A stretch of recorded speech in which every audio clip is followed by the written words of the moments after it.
Isa sa mga naitampok namin dito sa KMJS. Plot twist na baby switching gaya sa telenovela Na talaga namang tinutukan at sinubaybayan ng marami ang kwento ng mga bagong silang na sanggol nina April at Margaret na napagpalit sa ospital. Sure po ako na hindi ko po anak yun. Bakit yung tag? Mali. Tsaka di ba nanganak ka 18? Bakit nakalagay dito 1/17/21? Ang pangalan pa Moleno. Ang masama nilang kutob na kumpirma ng DNA test. Negative. A probability of maternity is 0%. Hindi nyo anak ang hawak niyong sanggol. Samantala, ang pinaniniwalaan nilang nakapalitan nila ng sanggol, sina Margaret at Kim Jasper, na sa parehong ospital din ipinanganak ang kanilang baby boy. Pero ang mag-asawa, nanindigan nung una na anak nila ang kanilang naiuwi. Gayunman, para matanggal ang pagdududa, sumailalim din sa DNA test si Margaret at ang sanggol na hawak niya.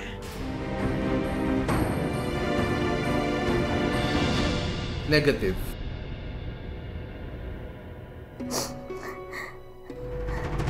Muling sumailalim sa isa na namang round ng DNA test sina April at Margaret para matukoy kung talaga bang nagkapalitan sila ng sanggol.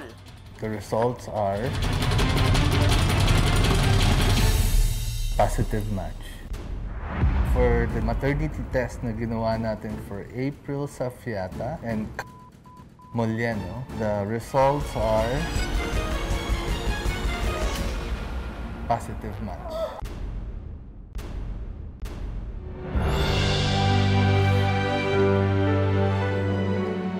Tatlong taon matapos ang pagtutok namin sa kauna-unahang documented baby switching case sa Pilipinas, kamusta na kaya ang dalawang pamilya? Lalo na ang mga napagpalit noon na mga sanggol na sina Baby Ayu at Baby Cairo. Ay, uy, ang lalaki na nila. Hello. Nitong Huwebes, nakipag-catch up ako sa aking mga inaanak. Regalo ko sa... Oh, ay hindi. Paano mo alam? Alam mo, nahulaan niya. Hello, kamusta na kayo? Kay Ayu. Wow. Ay, bless mo na. Bless daw mo na. Hello. Kay Cairo. Hello, Cairo. Ang mga baby noon na sina Ayu at Cairo, 3 taong gulang na ngayon at parehong bibo. At dahil magpapasko, may advance akong regalo sa kanila. Yay! Yay! Ang aga ng Pasko.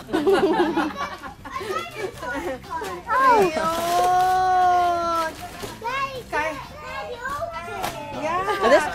One more. Also for you. Kailan ba tayo huli nagkita? 2021. Kamusta na kayo? Mabuti naman po. Nakalipat na po kami ng sarili naming bahay. Tapos nagpakasal na rin po kami. Uy! Congratulations! Sina Kim Jasper at Margaret sa Santa Maria, Bulacan na nakapagpundar ng sariling bahay. Dahil naka-work from home, hands-on sila sa pagpapalaki kay Cairo. Growing up naman kay Cairo, hindi naman ako nahirapan. Madaling kausapin, madaling pagsabihan, madaling turuan. Can you embrace mommy? Sobrang mahiyain. Pagkabago sa kanya, hindi niya masyadong kilala. Nagtatago siya. Medyo mature siya compared to the usual toddler stage. Gaya ng kanyang daddy Kim Jasper, I mix them. Tapos, I'm going to watch this too. hilig din daw ni Cairo ang magpinta. Kamusta si Cairo? Mabait pa din, tahimik. April, Marvin, kayo, kamusta? Tuloy-tuloy mo naman po. Meron po yung trabaho po namin. Dalawa na po kaming nagkatrabaho. Sina April at Marvin naman, dito pa rin sa Rizal nakatira. I'm making a dinosaur. Ano po yan? Dinosaur. Mas nawiwili po siya maglaro ng mga ganito lang. Simpleng gamit sa bahay. King Ghidorah. King Ghidorah. Why? Si April, taga-rebond pa rin ang buhok sa isang salon, habang si Marvin naman, delivery rider ng mga parcel. Sa gabi na lang talaga, yung nagiging bonding namin. Malambing din naman po siya. Kung mahilig mag-kiss, mahilig yumakap, yung yakap niya may gigil talaga.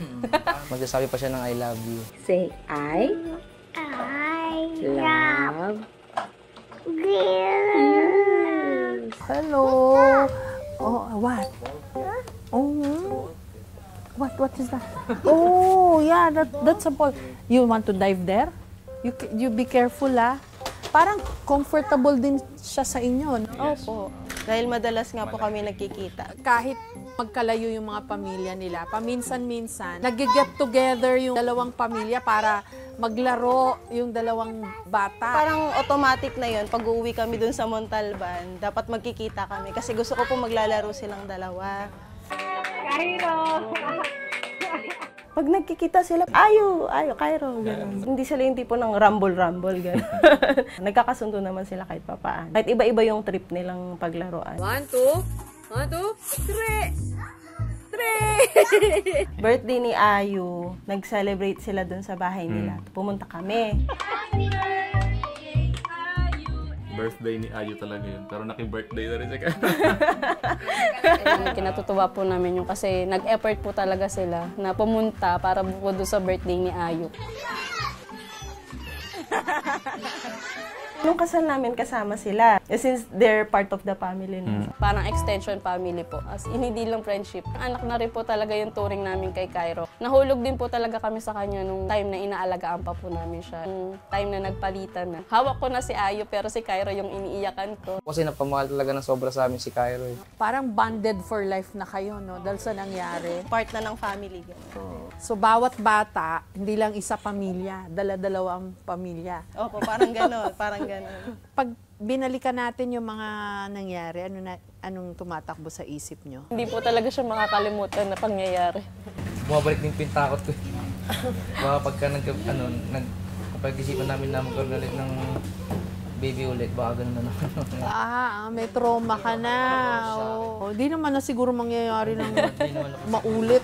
Sa kabila nito, hindi na rin daw nila itinuloy ang kaso laban sa ospital. Ano palang pinangako ng ospital? Binawi po ata nila yung ginastos namin. Kayo, inano rin kayo ng ospital?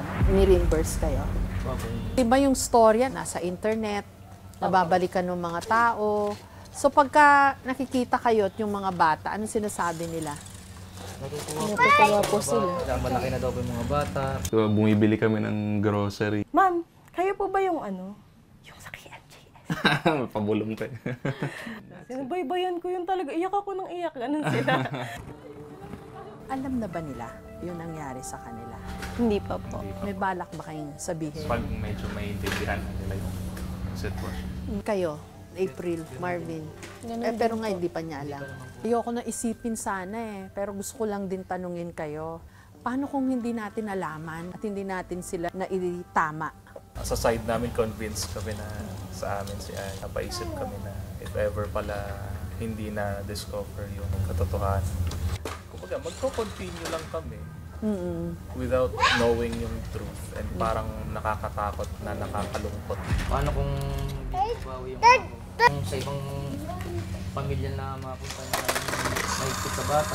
Mabuti na lagpasan natin yun. Kami pinagpapasalamat namin tong kwentong ito kasi na-resolve siya agad. Thank you. And I wish you all the luck sa inyong buhay.